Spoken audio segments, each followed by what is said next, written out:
Today we're going to be working on an LG washer. The model number is on the display. Welcome to DIY Repair Now. Read all the warnings, and during this video you will see one or more of these icons to help you do this repair safe.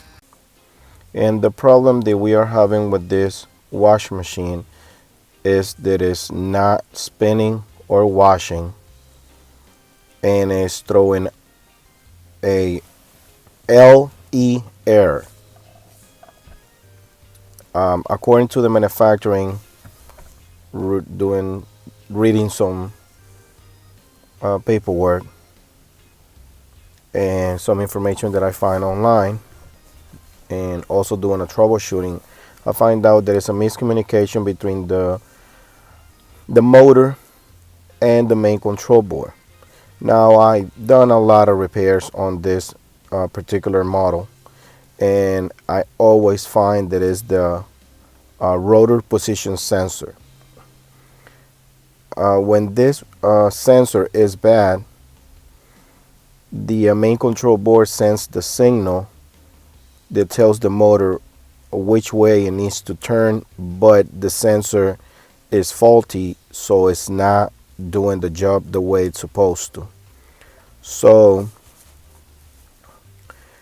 we're gonna start by replacing this sensor, and I know a lot of people is gonna say, well, it's a way to check with a multimeter the sensor and this and this and that, but I don't waste my time anymore, because it's been many times where I check the sensor and the tester is telling me that it's good, but it's not.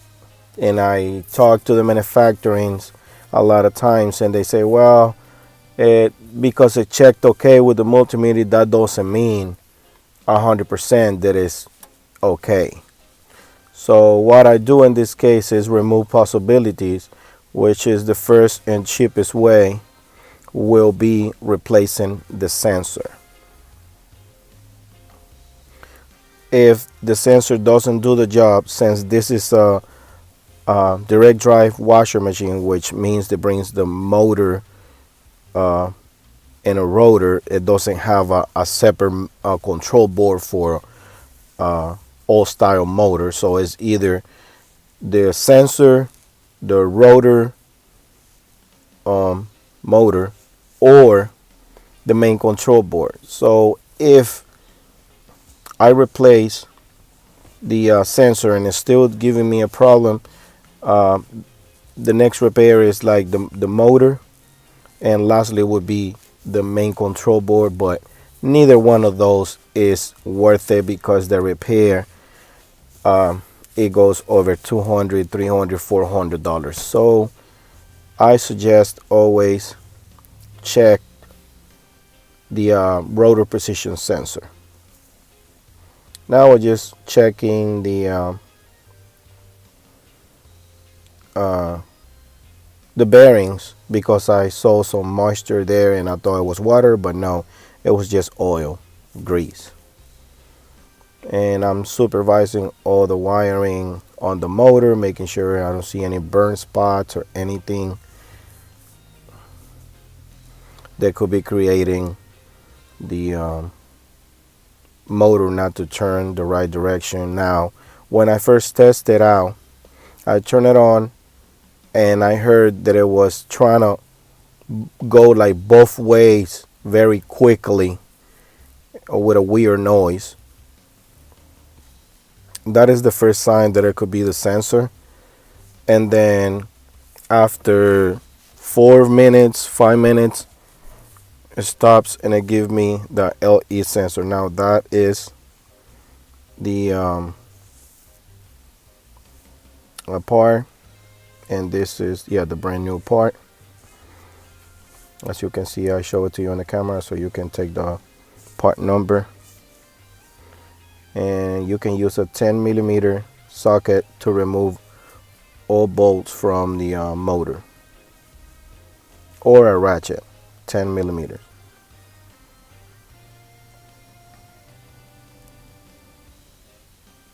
Now what I do most of the time, I use a ratchet to get them loose, and then I use the 10mm socket with the drill to remove all bolts,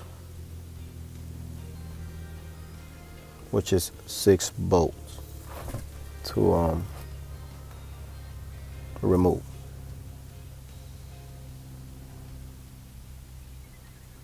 I always remove all the screws and leave one on the top just to secure and doesn't fall on me. But in this case, I'm gonna have to remove I think it's like 3 or 4 screws that is holding the wiring from the motor.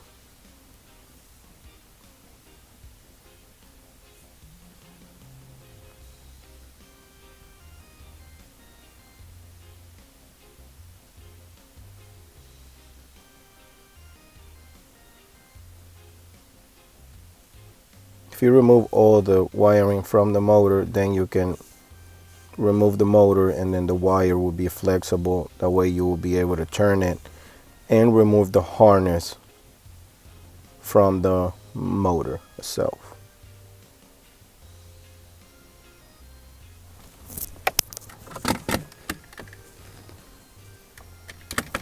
As you see, there is the 2 harness. One goes to the actual wiring and the other one goes to the position sensor. Now, removing the one from the position sensor is very easy. It's just a clip, and you lift it up and it will come right out. Now this other one, it has 2 little tips on the side. You squeeze them and it will come out as well, but I'm having a little difficult time trying to get this other harness out, but because I was trying to hold the phone with one hand, but now I got it where I put the phone down and I can just squeeze them and wiggle it right out.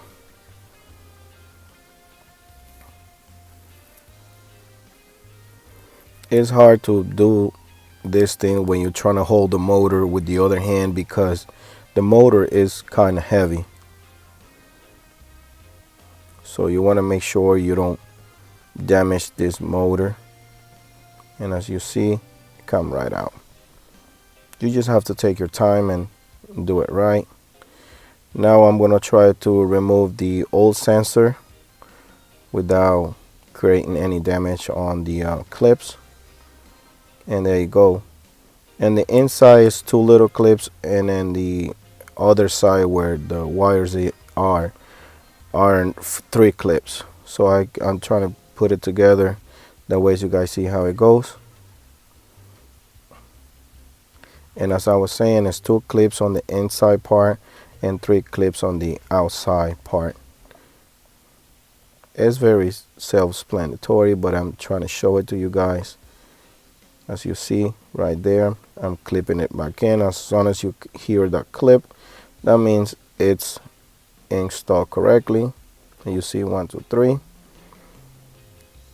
And in the inside, there's 2 clips as well. That secures the rotor position sensor.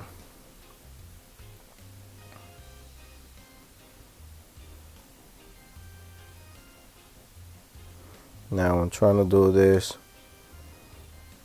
myself, so I gotta hold it with one hand and at least put one of the bolts and hold it with the other hand. As soon as I put one of them and I secure it with the drill, then it stays in place and I can just do the rest of the screws one at a time.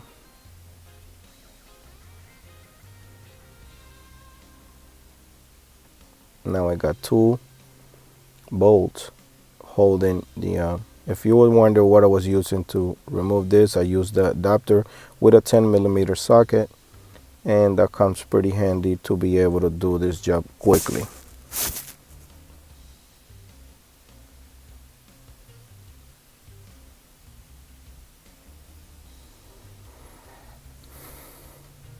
As I was saying, just Do it one at a time. Now this is an impact drill, and it will tie the screws very well, but I always go one last time all the way around, doing it with the impact drill, and then I use the ratchet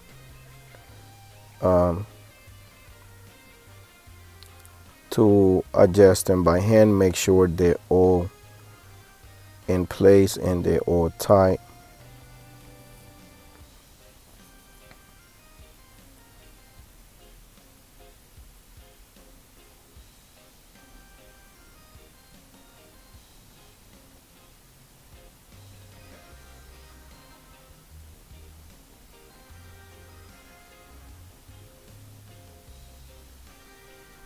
Now I'm going to put all the screws that are holding the wiring.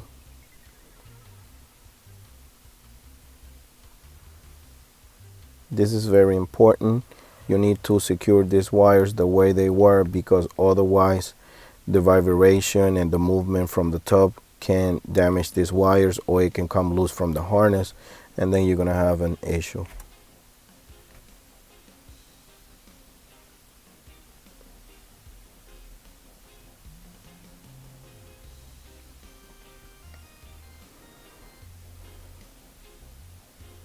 Now we're going to put the rotor cover.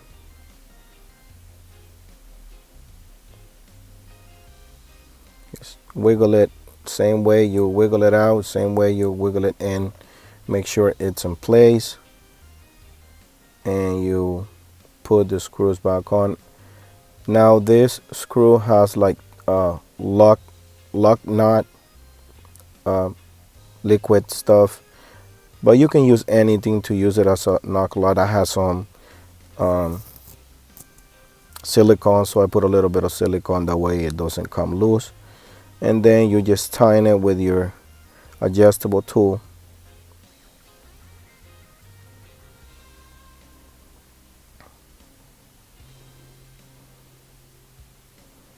Now when it's getting tight, the whole rotor wheel is going to try to turn. You're not going to be able to hold it with your hand, so you need to stick a screwdriver across, but just trying to make sure you don't put it on the wiring part. It's just a plastic side,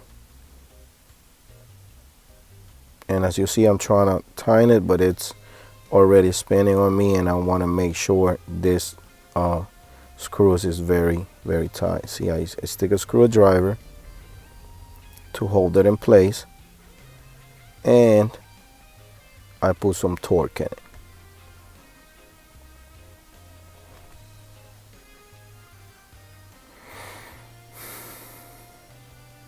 Now I went inside, turn it on, make sure it's gonna turn clockwise and counterclockwise to see if that corrects the problem. And what I did is I put it on delicate cycle or drain and span. Just use the short minute cycle just to test it out. And now it's not doing the crazy noise, and it's not trying to go both ways at the same time. At this point, it looked like everything is going well so far. Now the setting that I put, it was like 15-minute load, and it dropped to like 9, and it was still not giving an issue, when before it will go to like 11 or 10, and it will give me a LE error. Now we're gonna put the cover back together because everything is going well. Just make sure you put the top first, and then the bottom part just slides right in when you push it down. And just put the 4 screws that holds the back panel. And at this point, we're pretty much done. This is a very easy repair, and you can get your washing machine going for very little money. I'm gonna put all the information for the part and model numbers on the description of this video. And as you can see, it's working the way it's supposed to. It's going both ways without making a crazy noise, and that's pretty much it.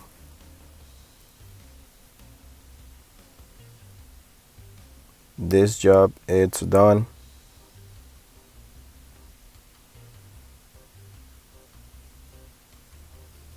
Alright guys, if this video helped you in any way, you can show us appreciation by giving us a tip using the following options that you see on the screen. If you cannot provide with a tip, is another way to support this channel by just dropping off a comment in the comment section down below. Subscribe to our channel, give us a thumbs up, and turn on the bell to receive notifications. Thanks for watching.